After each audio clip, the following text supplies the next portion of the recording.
Good morning, or good afternoon, I should say, to everybody. My name is Irene Hodes, and I am the director of the Sonoma County Virtual Israeli Film Festival and the Virtual Jewish Film Festival. I am so thrilled that you've joined us today. Thank you so much for your support and for attending the film festival online this year. We have with us the very, very great honor to be joined by Adar Shafran, who is a filmmaker with a very long resume of some incredible projects. He is the founder and owner of Firma Films, a production company in Tel Aviv. And some of the films that you may have seen of his in the United States, we have Mactube, which is currently available on Netflix. We are here to speak about Forgiveness, of course, today, which is playing for a couple more days here at the Virtual Israeli Film Festival here in the Sonoma County. And what else? We have been speaking about Dina Malul Fights Back, a short film that Adal made. The Wedding Plan, which I know was released by a different title, a film that I adore as well. That was called, I think it was Through the Wall. Through the wall. Through the Wall. And so welcome everybody. And how this is going to work is if you would like to ask a question, and I encourage you to type your question in the chat box, and I will moderate them and give them to Adal. And we'll get started here. Thank you again for coming, and type away as much as you would like. Welcome. First of all, I wanted to ask you, as a producer with such an incredible list of just such joyful, so many happier films and interesting films. Oh, I didn't even mention Douze Points that recently was released as well. How did you get involved? How did you meet Guy Amir and Hanan Savion, who are just this incredible duo who have a long history themselves? And just for those, I know that you have all seen the films, but these are the writers, the stars, and the directors of the film. How did you meet them, and how did this happen? So first of all, good afternoon, or good. What do you say? It's morning there, because Noon. for me it's night, noon. So Noon. good. It's a great honor to be here, and I'm happy to be here. And thank you for inviting me. So I met Hanan and Guy before, actually a little bit before Mactube. They came to me and they asked me. They said they have a story that they want me to try and get money for it and to get it done. And I immediately, I knew them because they were really big stars in TV in Israel, but this was their first film. And then I said, of course, I want to work with you. And we started working on Mactube. We became partners and great friends. And until today, we're working together on all our projects. And I just met them like a couple of hours ago. We were working on a new TV series that we have a presentation in the coming days. And that's it. That's how I met them, and I love them. They are my friend, and they are great people. And that's it. Wonderful. Now, Mactube was your first project together, correct? And Right. that it's such a polished, fun, incredible film. And for those of you who didn't see it, it is available on Netflix. So please go and see it, Mactube on Netflix. And of course, after we finish the conversation today, I'm going to post all sorts of links along with this video so that you can see other of his works. There was another director in that film, if I'm not mistaken, and in Forgiveness that we just saw, the pair of them were the actors, the writers, and the directors. Now, how is your role different when you have such a relationship? If they're acting in the scene, how does that work? So that's a good question. First of all, in all my projects, I'm a producer. That is, there are all types of producer, and I'm the kind that is really involved in the making of the film from the beginning, from the story. People come to me with the idea of 3 lines, and we develop it together. So I'm very into developing and working from the beginning. So with Hanan and Guy, in forgiveness, they, we worked together on the story. Of course, we developed it together, and actually, in forgiveness, it was the first time that I also was kind of a co-director, because the scenes, there's a lot of scenes that they are together, and someone has to take the wheel and to sit in the monitor and to see how it comes out, and they trust me so much, and so this is how we worked on it, and it was great fun. I think they did a great job. It was their first film that they directed, so it was really great, and as I said, I love working with them, and it's so great. Can you talk about the process from the beginning of your talking about the script and developing it all the way to sort of post-production? How much time does that take? And how much time is the filming within that? What percentage of that time Yeah, does it work? so I will talk about forgiveness for example, because this is what we came to do. So forgiveness, especially working with Hanan and Guy, they are really fast, and usually what takes like 3 to 4 years of producing a film from the beginning to an end, with them it's like 1 year and a half. Both films we did like 1 year, one and like 18 months or something like that. And at the beginning, we start, of course, with the idea.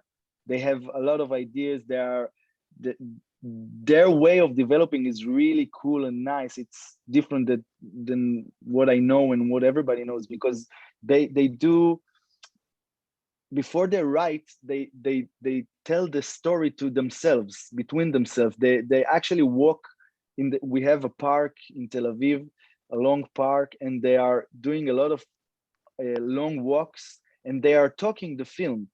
I mean, before they write it, they talk between themselves. The conversation, they start to talk about it, and they write the film between themselves. And then, like when they are ready, it takes them like 2 weeks or 3 weeks, something like that. And then they bring someone just to type, and they are telling the story, and someone is writing it. And of course, after that, we are working on second and third and fourth draft to make it better. And then we go to, in Israel, the way we bring money to films, we have funds, Israeli cinema funds, and we apply with our film. And usually they don't do so much comedies, but with Hanan and Guy, it's different, and they agree, and so we get money from funds and from other places like distributors, and we collect the money. It's not a lot of money. I mean, Israeli production, like Forgiveness, I can tell you the budget was around $2 million, which is not a big film. Yeah. That's very, very little. Yeah. So this is like a little bit above the average of an Israeli film, just to let you know. There are some films that are higher than that, but most of them are like, this is like above average in terms of budget. And then we shoot the film. So it takes around, working on the script all together, it takes around 3 to 4 months. And then we do like, it's called the pre-production.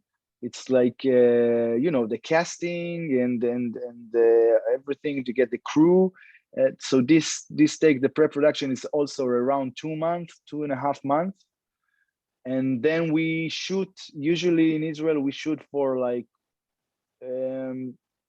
almost 2 months. I mean, it's one month and a half. So we got to 8 months so far. And then editing, it's like, it really depends in films, because I did like 10 feature films so far, and every film is it's so different than the other. But the post-production with Hanan and Guy usually takes like at least 6 months, 6 or 7 months, and we are at around one year and a half of making, and of course we are also in the distribution of the film. We are very involved. Hanan and Guy, especially because they are like the stars also, so they are really involved in everything, and we are working on it together. And and these two films that we did, the Mactube and Forgiveness, actually brought more than million viewers to the cinema in Israel, which is a lot. So that was one of Mactube. the questions that we have here from the audience. How was the reception of the film in Israel? So compared to other Israeli films, can you talk a little bit about, I think you were starting to tell us. Yeah, so I will tell you about Mactube, and then we'll go to Forgiveness. So Mactube, okay, that was released in 2017. It was the most successful film in Israel in the last 34 years. It's like and in Israel we count not money, but we count admissions, and we had more than 600,000 admissions for Mactube, and 2 years later we released Forgiveness, and Forgiveness brought 400,000 people to the theater in Israel, which was the most successful film since Mactube. I mean, so it's competing with yourself. What? Sorry? You're competing with yourself. Yeah, kind of. It's people really, it's because the films are. Hanan and Guy knows really their specialty is they know the Israeli audience really well. I mean, they are talking straight to them without being above them or below them. And they look them in the eyes, and they know what they're looking for. So they look for something funny, something warm, something with feeling, that I can laugh and cry at the same time. We saw a lot of screenings of Mactube and Forgiveness, and a lot of the audience at the end in the theaters, of course, because it's more strong to be in the theater than at home, but a lot of people are crying and laughing at the same time. It's really nice to see. So a strong shared experience. I think that you really expressed it well, that they have their finger on the pulse of the Israeli nation. And what it's so interesting to me. Oh, we have a few comments here that I just want to go to. Stan and Roberta say that the ending doesn't make logical sense, but it works to bring a happy ending to the story and a second chance in life. I think that it's just a really, to interpret, it's a really far-fetched story, 3 heists and breaking in, but every time it goes wrong, every single time. But at the end, they finally get their money, and then they're gonna die anyway. And then all of a sudden, that they're heroes. And so it's far-fetched, but I feel like it's probably very cathartic and really. It would make an Israeli audience particularly happy to see something like this. Not all of them. I mean, the Israeli crowd is divided into some. It's like most of the people like it. Some people don't like it. It's okay. Not everybody needs to love it, because it's a film for the audience. It's not an art house film, but I think beneath, Guy and Hanan also in Mactube and in Forgiveness, it's everything is, although it's like it's very symbolic. Everything is very symbolic. Like the Forgiveness, they wrote it out of something that happened to them. Of course they're not criminals, or they're not, but they are.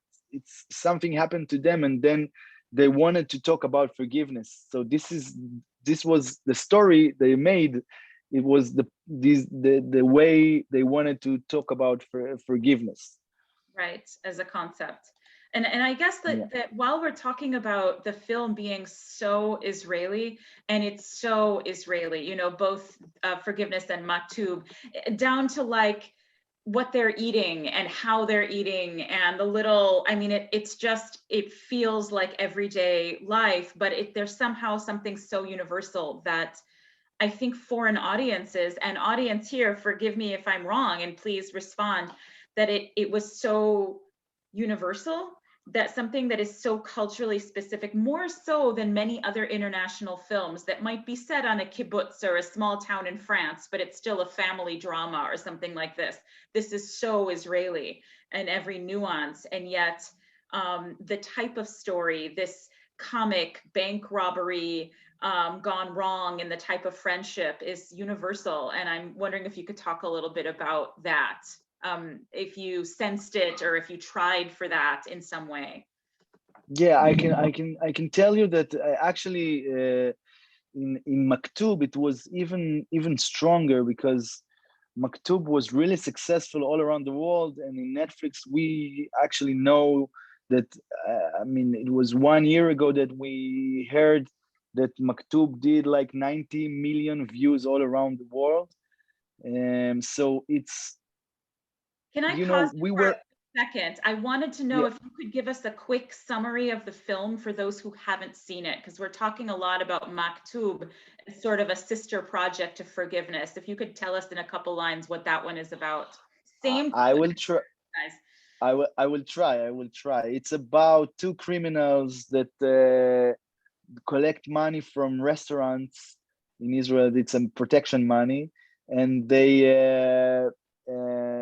arrive one restaurant one day, and the restaurant has a terror attack, and everybody, you know, there is a big explosion, and they are the only survivors.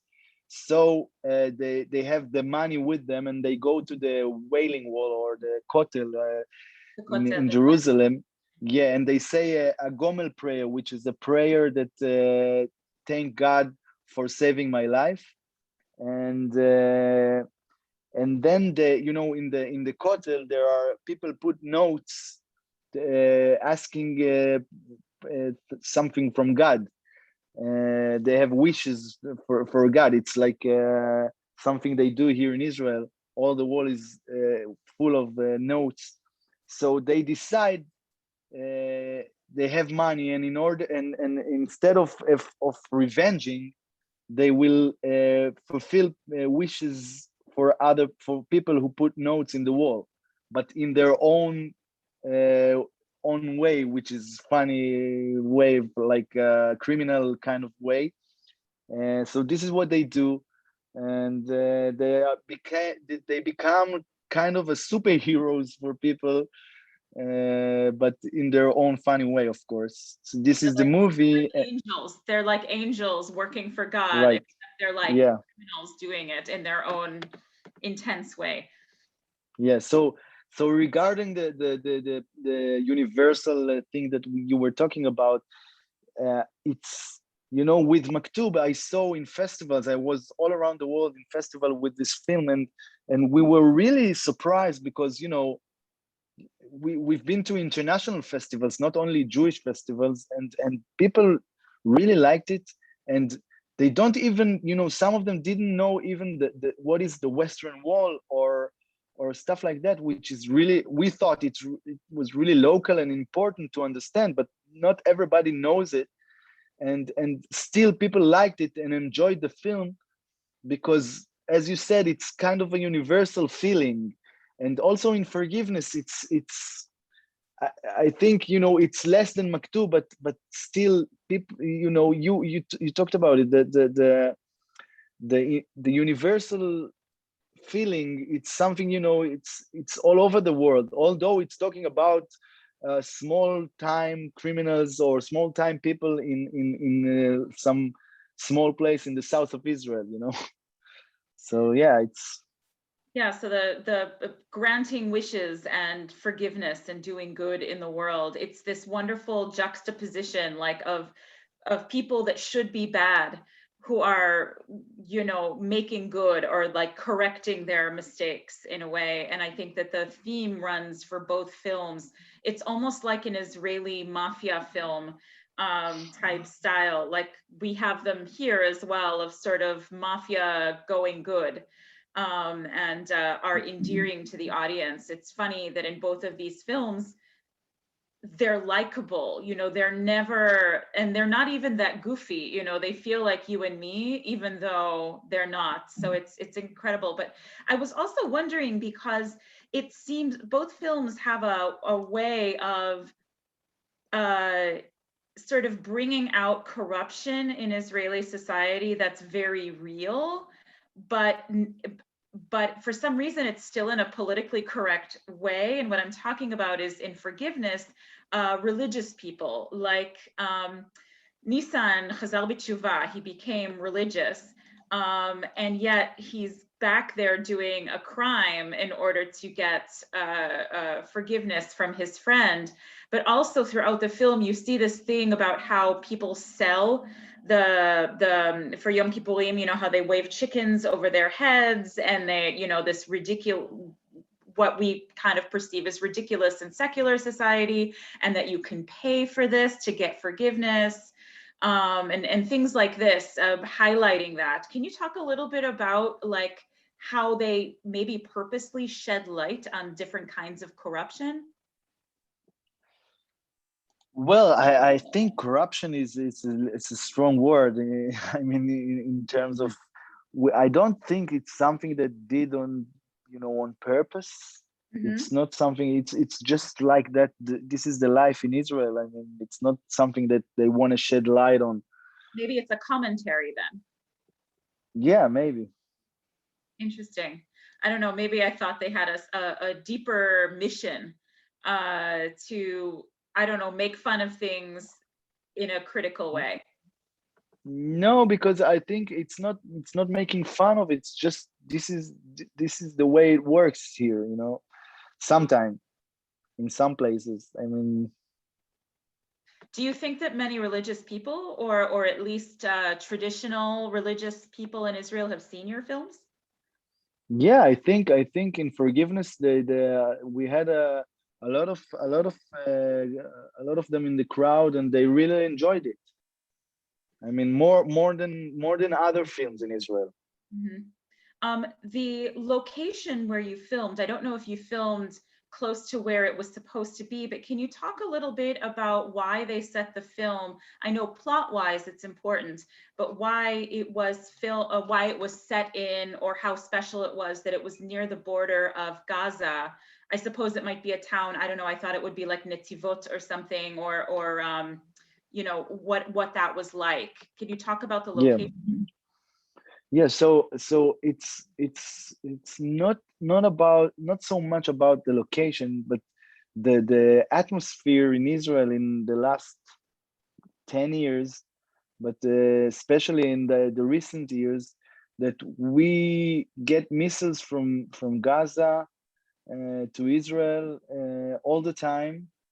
Also in Tel Aviv, we have them, and you know, it's a feeling that I can't, you know, I don't think I will be able to describe, because it's like, you know, the just today I talked with my friend about it. It's like you're sitting in coffee house, and a missile is falling in Ashdod, which is like 30 minutes drive from you, and you are like, you look at your cell phone, and you see, yeah, a missile fell just now in Ashdod. Okay, so what did you tell me about this girl of yours? It's like crazy, you know, missiles are falling. So we got we wanted to talk about this feeling, about the thing that you have sirens going off all the time, and it doesn't, we don't live in the south, of course, but it's like, you know, the south of Israel is like 1 hour drive. It's not like you need to fly there or something. So we wanted to get this feeling, to get everybody to feel that this kind of way, and yeah, we were shooting actually in the south, not all the film, but most of it, and it's a really special feeling. You know, the Israelis, of course, like we talked before, the Israeli really understand.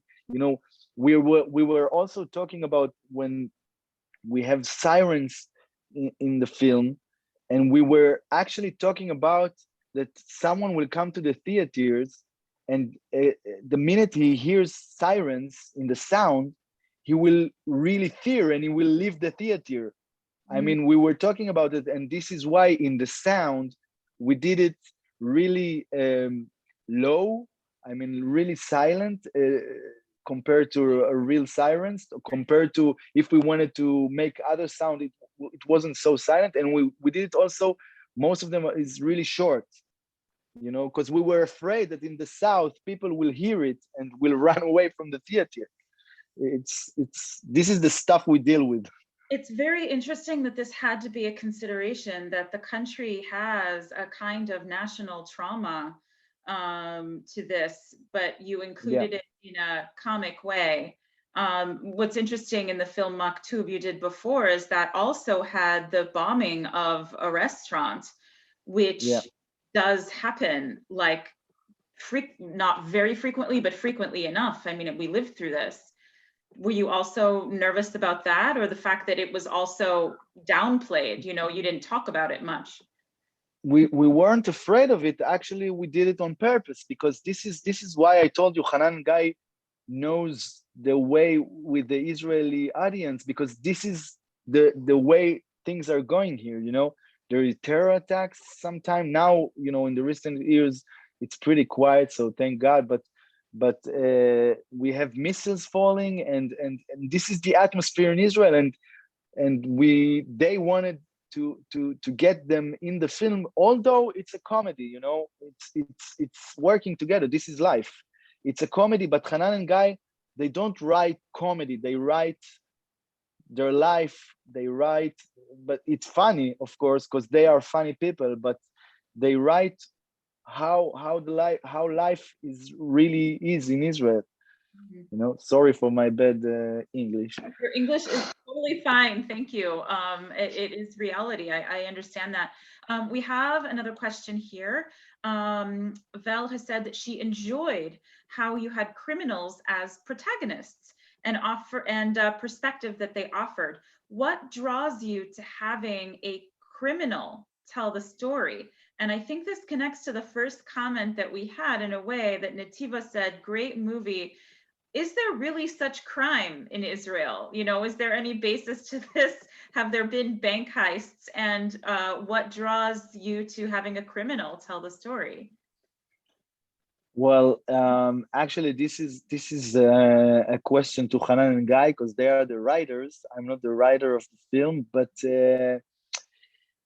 it's, first of all, it does happen in Israel, of course, like in any place in the world. It's not something that only in Israel you have, but Hanan and Guy, you know, they deal with small time criminals. It's not like a criminal that is killing people, and it's like in Israel we have like a small time criminals, and it's I think it's like the most funny thing and the most Israeli thing to talk about in their stories. And now in like, let's say they did it also in their TV series Asfu, which was really successful here. It's, you know, it's not so much of a criminal, it's a low life people, or I don't know how to call it in English, but it's really, this is how they want to write and talk about life. So I don't know, it's a question to them mostly. Really, that they're still good people.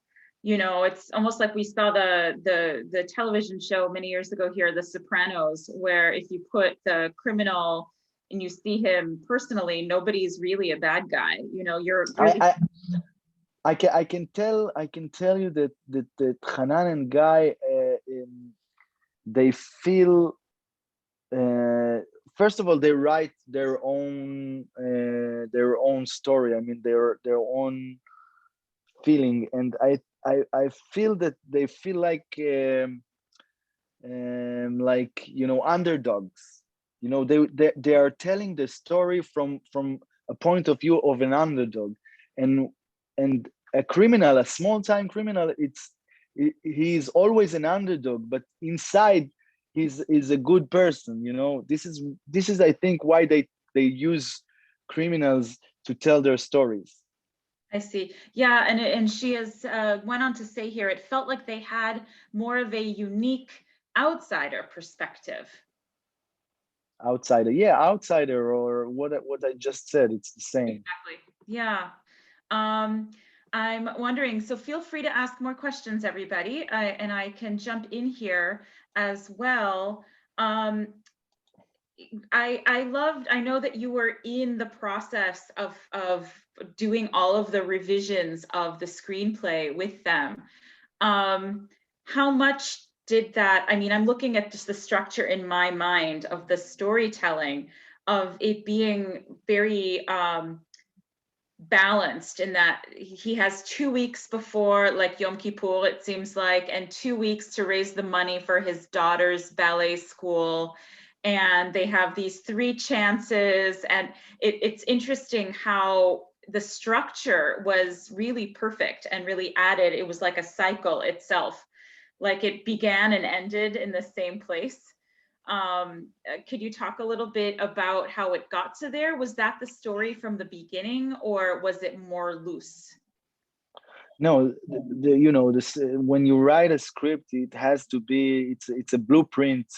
You have to use it as a blueprint, and it can't be loose. But I can tell you that because I deal with a lot of stories, you know, I hear a lot of stories, I get a lot of scripts, they send it to me, and with Hanan and Guy, it's they write how they, you know, they didn't learn writing in school or something like that. They actually were actors that became writers, and but they have it in their own natural way. But I can tell you that it's really hard with them. The structure usually is really hard with Hanan and Guy because they always a duo.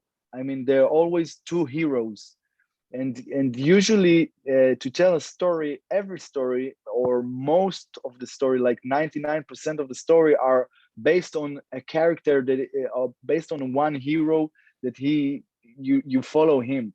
But in the case of Hanan and Guy, there are two heroes. So when the structure of the film needs to go with them together, like as you see in Forgiveness, at the beginning you are with Guy, and then you switch to Nissan, which is Hanan. It's like it's different. It's harder, much harder.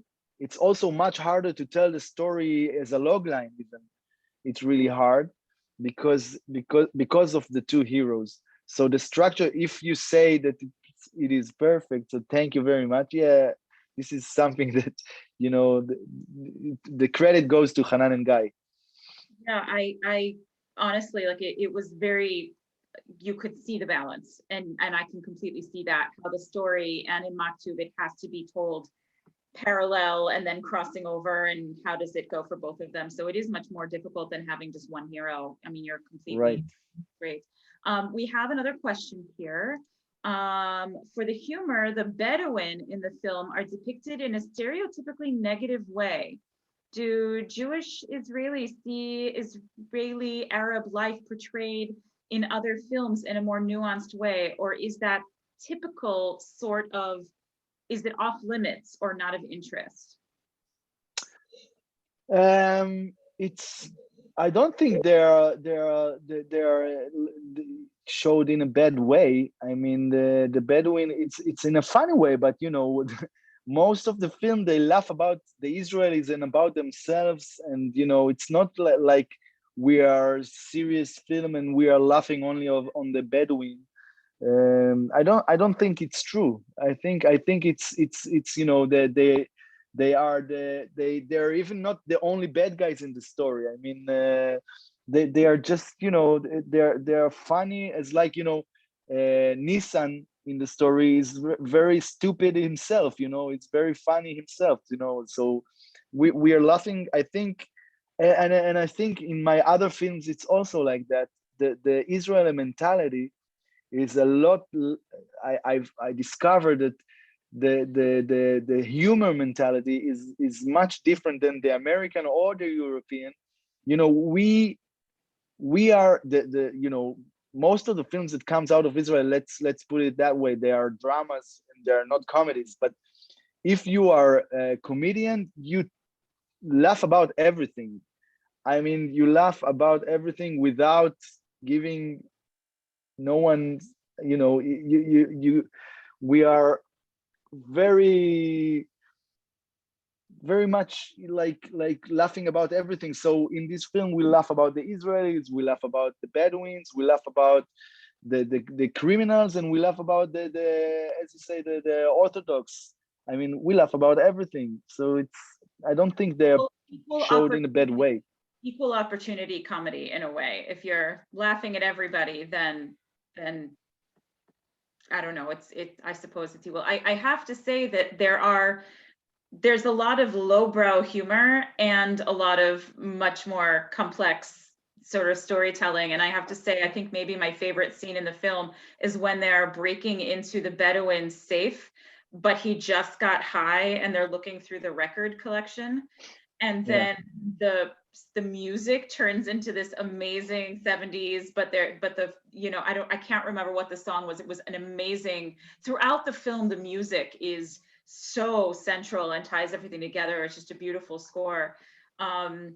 I don't know what I'm asking you, but I just wanted to tell you that was absolutely beautiful. And please feel free to keep asking questions, but we are going to wrap up very soon. But I wanted to ask you, Adar, if you wanted to tell us a little bit about your most recent project, or about how you choose your projects as well.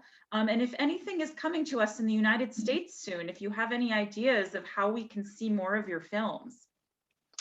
Yes, so I have a film that it's ready, but because of COVID-19, we are waiting on with the release in Israel. The cinemas in Israel were closed for 1 year. They didn't open for 1 year. It's like, I think the only place in the world that the whole year the cinemas were closed, but they are going to be open in 20 days, as they say. And the COVID here in Israel is in very good condition. You know, we have the vaccine and most of the people got vaccinated. So I hope it will be like that. And I have a film that's called Greener Pastures. It's about an elderly guy that they put him into a nursing home against his will. His family put him in a nursing home against his will, and all he wants is to buy his old house back, but he doesn't have any money. So, and in Israel, when you pass the age of 75, you get free medical cannabis. So he gets this he collects the medical cannabis from other people and start dealing with them and get the money to buy his old house back. And of course, in the way he falls in love and he starting to live life. And the film is not about cannabis. It's about the life. You know, you decide when to live life and when to end them, and you there is a life after the age of 75 or the 80s or the 85, whatever, it doesn't matter. It's only in your head. So this is what the film is talking about. It's ready, and it will be in the United States, I think, in 3 to 4 months, I hope.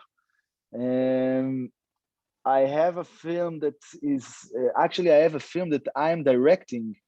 I'm the director. Yeah, it's a new film. It's also a comedy about a refugee here in Israel, about an Eritrean refugee. It's very nice. It's very funny and very important comedy. This is what I do. I love tell stories with comedies because I believe not with Hanan and Guy. Hanan and Guy, it's a different story. But what I do, it's like what I want to do.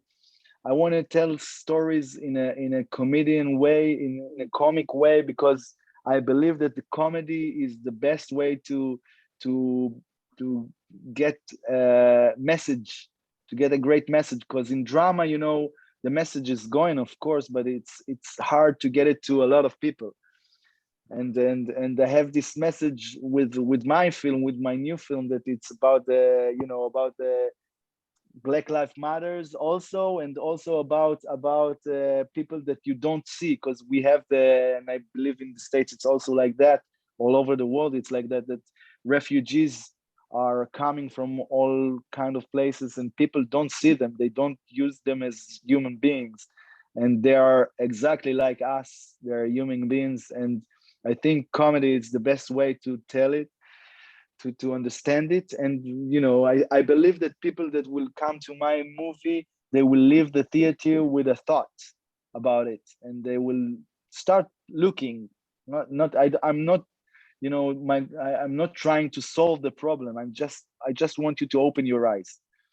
And so it's a very important film of mine that I believe that I will shoot in coming November. And I'm working with Hanan and Guy about TV series, about new TV series. It's a story about friendship, of course, between them. It's not about it's without criminals. It's about these two that they have a bar in Jerusalem, and one of them finds out in a very funny way. One of them finds out that he's going to be a father soon, and the other finds out that he's going to be dead soon. And this is like, yeah, this is like the starting point of the series. And I'm the chairman of the Israeli Producer Association from 2 months ago, so I'm really busy and I'm working a lot. Yeah, That's wonderful. That's great. No, I yeah, wanted and I'm to, trying. yes, please continue. Sorry, yeah. No, I wanted to say that you said that really beautifully, and I hope that our audience did as well, about the nature of comedy. And I think that a lot of producers, directors, storytellers express that precisely, that it's a lot less bitter a pill to swallow when you are presenting the clown, when you're presenting humor. You can get a message through, or that you comment on something a lot more poignantly than with a drama. And I think that you said it perfectly in your statement there, and I'm thrilled that we recorded it, actually, because it was so eloquent. And I think sorry to disturb you, but I think the world needs comedy right now. The world needs comedy right now, and let me tell you, Yeah. at our film festivals, we welcome the comedies. We are always looking for them as well, because we all so enjoy watching them. I think that's really universal, and really thank you for creating these unique and really engaging, well-produced, like polished films. Thank you. Yeah, of course. And I am thrilled. So you told us that in, like, probably was it in the fall, in 3 months, we might see Greener Pastures? That's the new film? Yeah. I think in 3 or 4 months it will be in the States already, because it's supposed to be out in Israel in the summer, and we are looking for a big festival now to take us. Actually, we had a big festival, like a Jewish festival, like the big, I think Atlanta wanted it as an opening film. But we said we're gonna wait, because that we Right. need to first release it in Israel. Of course. Well, maybe we'll have it here next year. And we would love to share that. So if it still hasn't been, if it's still in the festival circuit, we'll see if we can find that for ourselves as well. I think we're going to take one last question, and then we'll sign off. In Jewish folklore, comedic stories are often some of the most powerful. That's true if you look at some of the Yiddish stories as well. Do you think some of this tradition is continued in these films? Some of that old Jewish humor? Well, tell you the truth, I think that it's more of an Israeli kind of thing, not the Jewish kind of thing. I mean, of course, we are all Jewish and we have the Jewish inside us. We were like 2 years ago when we were with Mactube in festivals. We had a saying all the time that usually films that comes out of Israel talking about war and about the Palestinian situation and about everything, and we are like, they always said about us that we are happy Jews. You know, this was like kind of a joke, but I think the humor of Hanan and Guy especially, yes, of course the Jewish is inside it, but it's more, it's kind of an Israel. I think of ourselves as the Israeli humor, not only Jewish humor, because Jewish humor in the United States is different than the Israeli humor. I think the one thing that does have in common is the self-deprecating humor, and that you're putting yourself down. There's this thing that's a little bit common about, like you said, the underdog, that seems to be a little bit Jewish in the theme of how the characters are even thought of. But I think that's how I saw it a little bit. And also, you see it in Hebrew all the time, but there is that Yiddish influence, or like the rhythm of the language, which if you don't speak Hebrew, you don't really see it. But I see the difference in the pattern of the language and how it's translated, and you have to translate it in such a way, but it sounds so authentic. You know, the humor really rings true in the Hebrew. I digress. Yeah, I agree. Yeah, and thank you so much, Adar. I want to mention again, the film that we've been talking so much about is Mactube, Along with Forgiveness. I feel like they're bookends. You know, you should really see it if you can, and it is available on Netflix, and it's wonderful. So most of us have Netflix. I'll put these films next week, you guys who are listening, in one of our culture emails that we send out several times a week. And I know that one of your films, The Wedding Plan is what they're calling it now. It was called Through the Wall, is available in the United States as well on several streaming platforms. One of them is free. And so I will send the link out as well, that you can see 2 of your previous works. And we were gonna look out for Greener Pastures. And do you have a title yet for the film that you're directing with the Eritrean actor? Yeah, it's called Running on Sand. Running on Sand. Okay, we're gonna look out for that too. I'm really excited for that one. So Adal, thank you for joining us. Everybody on the call, you have another day and a half or so to watch the rest of the films, or all the films, in the virtual Israeli Film Festival. And have a nice day. And Adal, have a good night and a pleasant sleep. Thank you. And we love your film. Thank you so much for bringing it into the world. Thank you. We'll be in touch. Thank you. Bye, everybody. Bye-bye.